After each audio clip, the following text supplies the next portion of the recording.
Welcome to another episode of This is Culture. If you're a fan of the show and you enjoy what we're doing, please leave it down below in the comments. Also, don't forget to give us a share, a like, even hit that notification bell. And now in this week's show, I'm going to try and demonstrate for you guys how to make some simple cocktails at home. I'm excited, nervous, more excited than nervous. You know, there are artificial barriers to success, and I'm a believer in that, and I'm a believer in breaking those artificial barriers, you know. And sometimes it's in your own mind, sometimes it's exterior.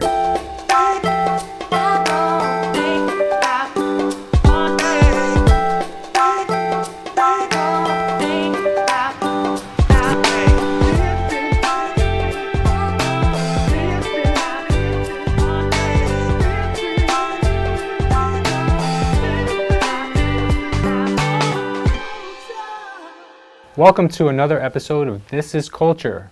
Last week, as you can remember, we spoke about health and fitness. This week, we'll be talking about community and what it means to you and how you can use it to your benefit. Now, community can mean a lot of things to a lot of different people. To myself, when I think of community, I think of a town, I think of your family and your friends and your circle of influence. That's what I think of a community.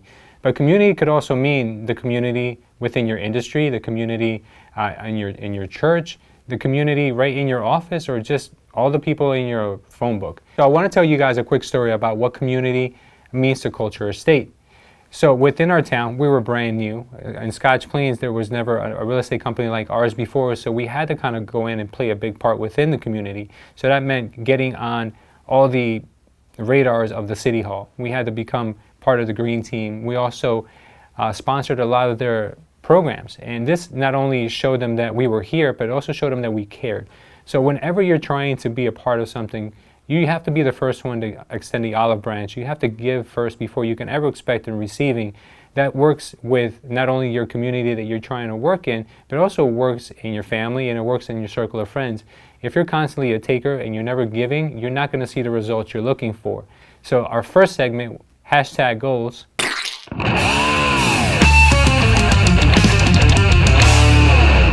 So I'm really excited because this is our first update on hashtag goals.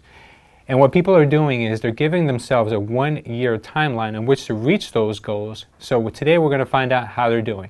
Check it out. Hey everybody, Mike here, and I'm glad to bring to you our second installment of hashtag goals, which is actually our first update of all of our participants.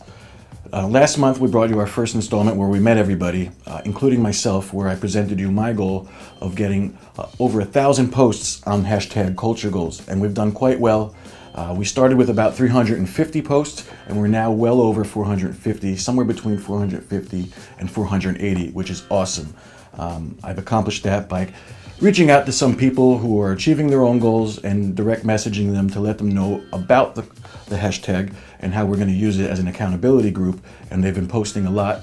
I'd like to shout out two people in particular, Little Big L and Genius Culture 44. Thanks for participating. I'm looking forward to seeing more people participate, so go ahead and tell everybody you know that if they're looking for a nice accountability group that they could participate for free. That's about it for me, and I'd like to see how the rest of our participants have gone. Let's check it out. Hey everybody, it's 110 Coffee Company. We're here to update you on our progress so far in the journey on opening our first coffee shop. So far as of today, we have made progress since our last video. Pretty far along our journey, we have pretty much solidified a coffee roaster, which is going to be our coffee distributor. I think one of the hardest parts was finding that roaster. We had several that we looked at, and it really came down to the quality of their product, and one roaster just really stuck with us. We are currently working to set up an appointment with an accountant, and we've pretty much finalized a budget sheet on our startup costs. So our next move is to meet with that accountant and see what he thinks. As we're ready to take our next steps, we'll keep you guys updated, and thanks for following us. We really appreciate it. Hi, it's Sam, and I'm trying to get this yoga business going. I have been working hard trying to reach out to local studios. I reached out to my gym to see if they're looking for yoga instructors. I have an interview with a company that does yoga and wine events. And I actually was just contacted today by a local studio owner to see if I'd like to teach a class this Sunday morning. I'm definitely hitting some obstacles, as I'm sure anybody does when they have a goal. I am a perfectionist and I freeze up sometimes. I don't want to make any wrong moves, so I remain stagnant.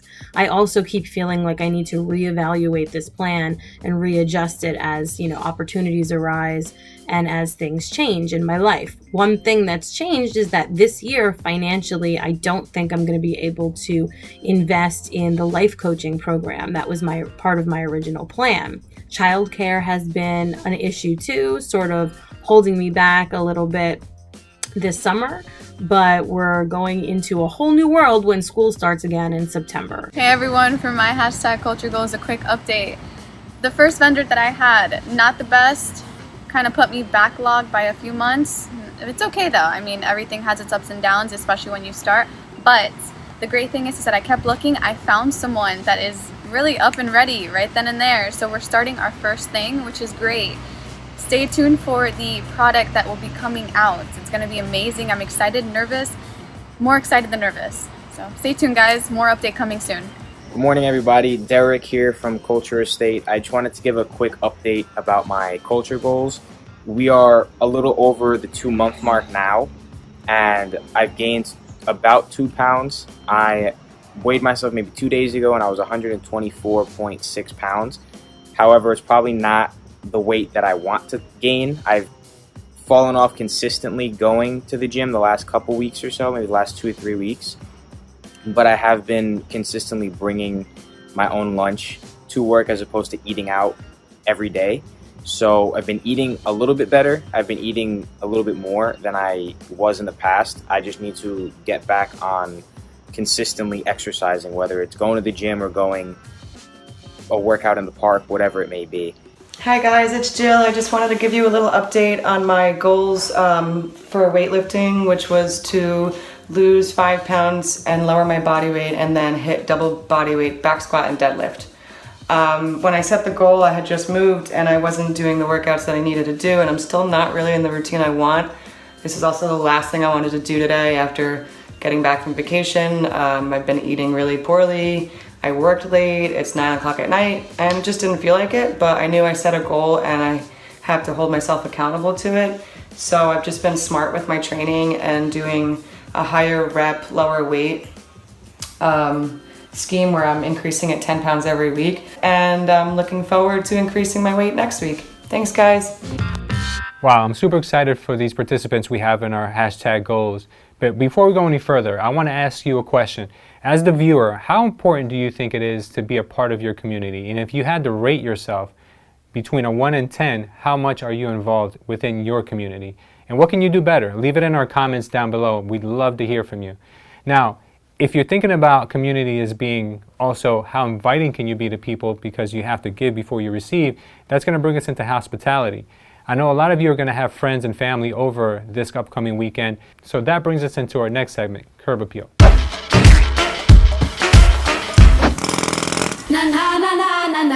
So in this week's segment of Curb Appeal, we'll be visiting the Stage House Tavern. They're going to be teaching us how to make unique cocktails that you can make at home as simple as 1, 2, 3. How you doing, guys? My name's Gabby. I'm from Stage House in Scotch Plains here. Going to try and demonstrate for you guys how to make some simple cocktails at home. We're going to do some martinis today. Feel free to stop down any Tuesday for a $5 martini, all day, all night. The one I'm going to demonstrate for you today is called the Flirtini. Real basic, 3 ingredients, very simple. Anybody can make it at home. First thing you want to do with martini is have a nice cold glass. So I recommend keeping them in the freezer, or if not, just take your martini glass, put a couple ice cubes in it while you're making your drink, okay? Here you go. We're going to start with our tin, put some ice in our tin, okay? Then we're going to use 1.5 ounces of Tito's vodka. We could have a jigger here that measures it out properly, or you can just simply count. Every 1/4 ounce is 1 second. So for 1.5 ounces, you're just going to count to 6 seconds. We're going to grab our Tito's vodka, and we're going to count 6 seconds. 1, 2, 3, 4, 5, 6. Real simple. Put that in. Next thing, we just need pineapple juice. Measure that out, 1 ounce. Simply just grab a glass, cap it on top, shake it up nice and good, about 10 seconds till the outside of the shaker here has condensation on it. We have our strainer here, dump the ice out of the martini glass, drain that in. And then the final ingredients that we use on our flirtini is champagne. You could also use Prosecco or sparkling wine, whatever you have in the fridge.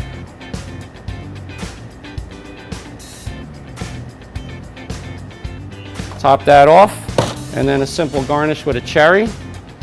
And then here you have the delicious flirtini from Stage House. Make it at your house real simple. Hey guys, I'm Brian here at Stage House Tavern, Scotch Plains. Today we're making a pomegranate martini. A nice simple martini consisting of vodka, triple sec, lime juice, and pomegranate juice. So to get started, get your tin, fill it with ice, get your vodka. Today we're using Tito's, very common vodka. Got 1 ounce and 3/4 of vodka. Using fresh lime here. 1/2 ounce triple sec. And 1 ounce of pomegranate juice. Get that all in there. Shake it up real nice. Grab your martini glass. And lastly, you're going to garnish it with this little lime slice. Hey guys, pomegranate martini. Eddie here from the Stage House Tavern. Today we're going to be doing some traditional Manhattans. Since the cold weather season is coming, this is like a typical drink to do at your fire pit with a cigar. All you need is a type of whiskey, whichever is your preference, bourbon, rye. You need some sweet vermouth and bitters. You take a mixing glass, put some ice. You're going to put 3.5 ounces of whiskey, like I said, whichever is your preference. It should be right about there. Take the sweet vermouth, put 1/4 ounce. Bitters, 2 dashes should be perfect. Take a stir, and you give a nice stir like for 10 to 15 seconds. That should be right enough to have it chilled. Now you can choose your drinking glass of choice. It will be, if you want it up, it'll be in a martini glass. If you want it on the rocks with ice, it'll be on a rocks glass. Today we're using the martini glass. There we go.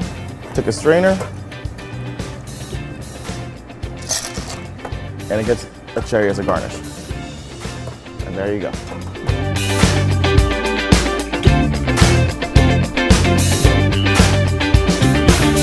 So this weekend at your barbecue, I hope everyone's at your crib getting tipsy.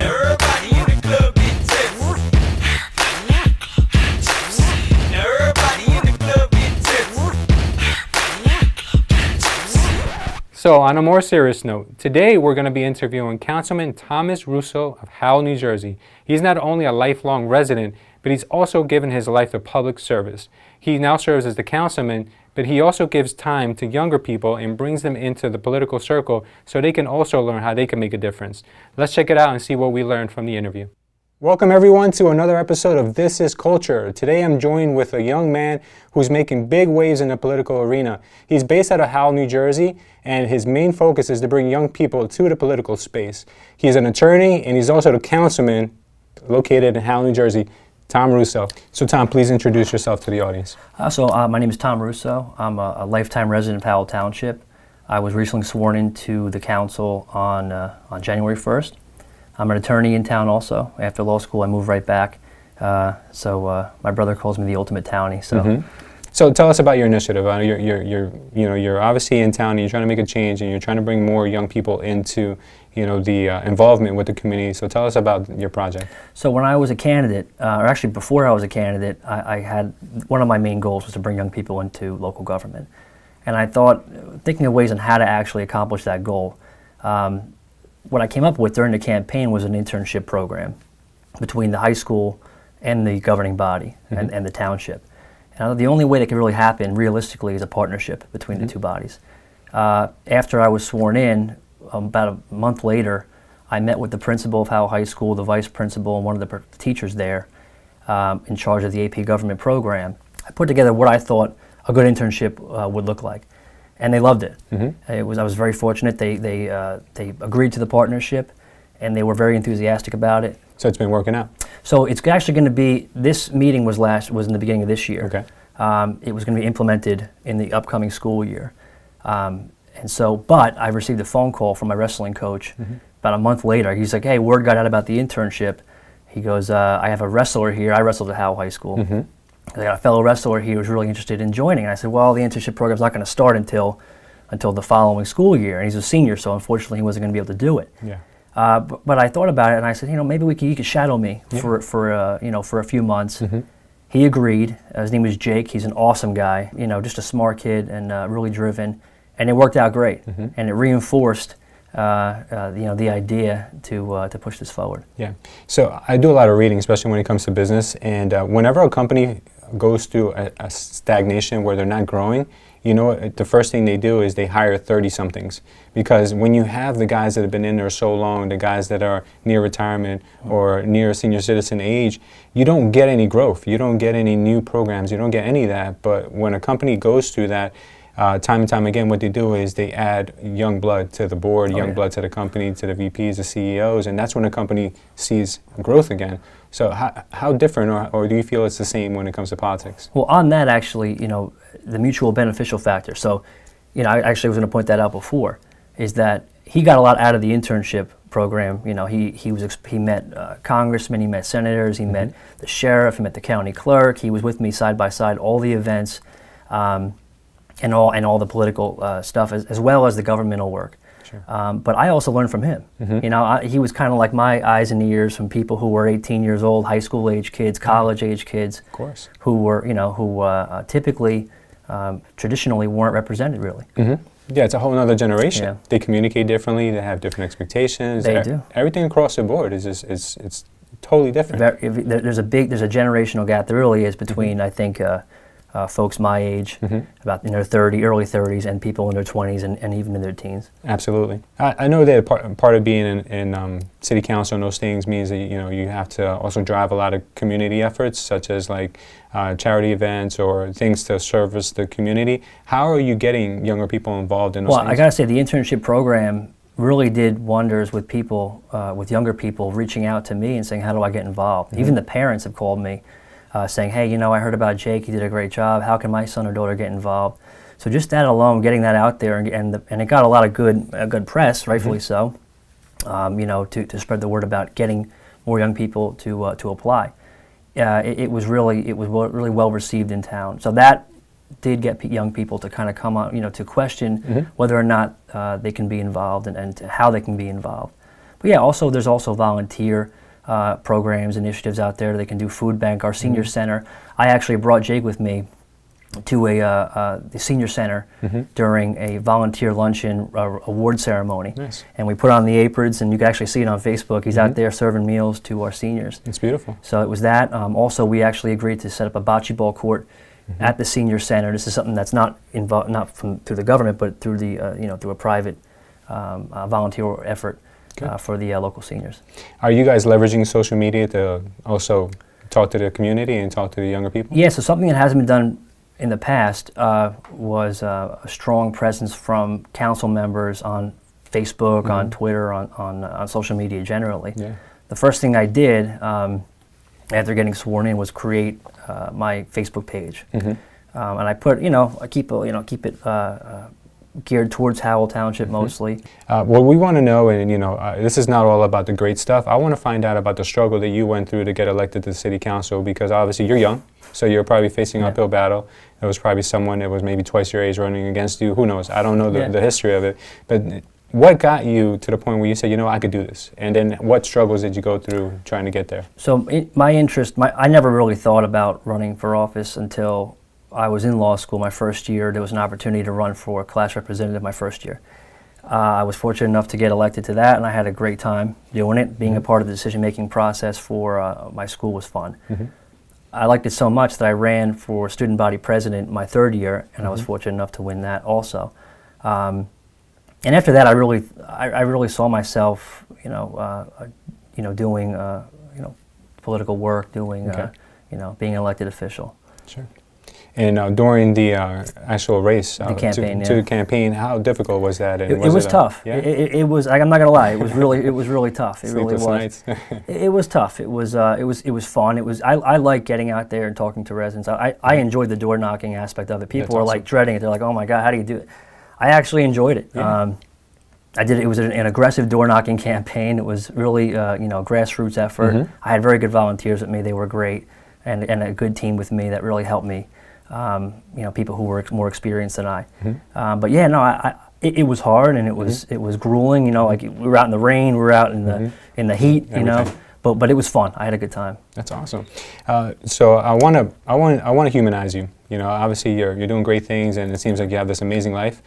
But tell us about the struggles that you've come across in your life. Maybe law school. Maybe not sleeping, making sure that your midterms and all these things. I mean, tell us anything that you feel would help someone get through a dark time. So in high school, let me take you back. I was not a good student at all. Not focused, not really driven, just kind of floated by. And if you saw my high school grades, actually it's funny, I was talking to the principal at the meeting for the internship, and I'm in my back of my mind, I'm like, please don't look at my permanent record. I'm like, this guy would kick me out. No, I wasn't a serious kid at all. I didn't know what I wanted to do when I all my friends had it figured out. And it's funny because they said they wanted to be an engineer, they became an engineer. One said they wanted to work with HVAC, they became they all did what they wanted to do. Okay. And I was the only one out of my 9 best friends who was like, we'll figure it out later. No direction. No direction at all. And my parents were frustrated. My parents were very successful. They were, they always reminded me they had a house when they were 21. They had me when they were 22. So, but it took me a little longer to kind of get a grasp on really what I wanted to do, what my passion was, and so that starting a little bit later. It sets you back a little bit, seeing your friends out there, graduating college, and from a 4-year school, in 4 years, not like I did. Took me a little bit longer, but starting their careers early, and it was at times it was upsetting to me, but it was also motivating to me. So did you go to college first and then figure it out, or did you kind of figure out, all right, maybe I'll try law, and how did you fall on law? So actually.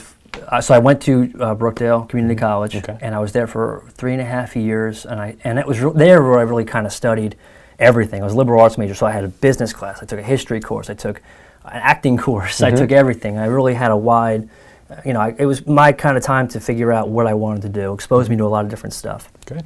And I kind of settled on history towards my last year at Brookdale. I got my associate's degree. I went on to Georgian Court University in Lakewood. I stayed at home when I went to college. Okay. And I majored in history and education. I was going to do education, but I dropped education, went towards history. I really liked history. Yeah. And I had a professor, guy was a real pain in the butt. He really busted my chops, and he would see that I was interested in history, and he would argue the opposite point all the time. Like he would just mess with me. I felt like and he would I would say something, he'd be like, no, and I'm like, this guy it's just me, or is he just like, is he messing with me? I'm looking around, and so I would just argue him back, and we'd just go back and forth, and at first it was frustrating, but then I was like, I really like this. This is fun. At the end of the year, he said, hey, my wife's an attorney. You would be a great attorney. Why don't you look into it? And I said, I don't know. I didn't think I could. I was I'm done with college. I got my 4-year degree, and he kind of said, hey, you should think about it. Thought about it, and I took the LSAT. I got into a couple of schools, and that was it. Awesome. So then, as soon as you thought you were done with college, then you just said, all right, well, now let me tack on another, another 4 years? 3 years. 3 years? Yeah. Okay, another 3 years on top of that. That's a big pill to swallow, because you're a kid, you're like, oh man, I'm done with school, and that's like not really what kids look forward to. How did it feel knowing that, all right, now I'm in for another long haul, another 3 years? Well, at that time, I was really excited, I gotta say. Yeah, at that time, I finally, when I was in Georgian Court my last year, the light bulb went off in my mind. I'm like, that's what I want to do. Yeah, and I had like a renewed sense of passion for what I wanted to do. Nice. And I was laser beam focused on it. I enjoyed it. I'm one of the weird people who enjoyed law school. Yeah. People are like, that was terrible. I was like, it was fun. It was a good time. Good. So do you feel your professor was actually debating with you to actually build you up? Looking back, yeah. Yeah. And it's funny. I reached out to him my 3rd year of school, and I sent him a long email thanking him. I'm like, you don't understand what you did. I thought you were just being a jerk, but you made an impact on my life. You helped me find my direction. And he responded like a 2-sentence, like, you're welcome. Like, so I was expecting more, but yeah. Well, good. I mean, there's a lot of great nuggets that you're giving us, but I really want to focus on the message that you can give to young people.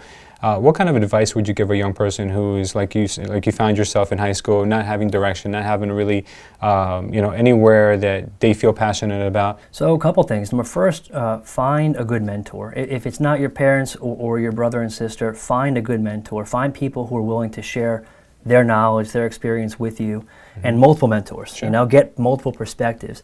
That's the whole purpose of the internship, is to be a mentor to younger people, to guide them and give them advice from somebody who's been through it. Yeah. Also educate. I'm a huge advocate for education.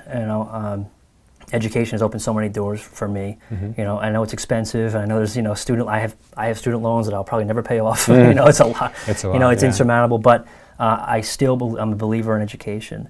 I'm a believer in reading. Read everything you possibly can. I didn't read until later on in life. I was going to point that out. Yeah, you probably weren't a big reading. None at all. No, I was the same way. No way. And the light bulb went off later on, where I was like, wow, now I understand. This is. So now it actually frustrates my wife when we go to the beach and I'm reading a book. She's like, hey, hello. I'm like, No, but I say read everything you possibly can. Read as much as you can. Believe in yourself. People may say, you're not this, you're not that, you're not ready for this. Don't listen to the barriers. Arnold Schwarzenegger, I'm a huge, he said something very interesting.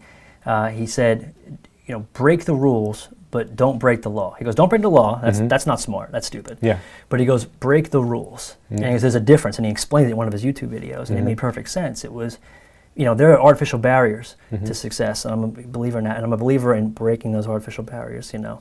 And sometimes it's in your own mind. Sometimes it's exterior. How much of your success do you attribute to mindset?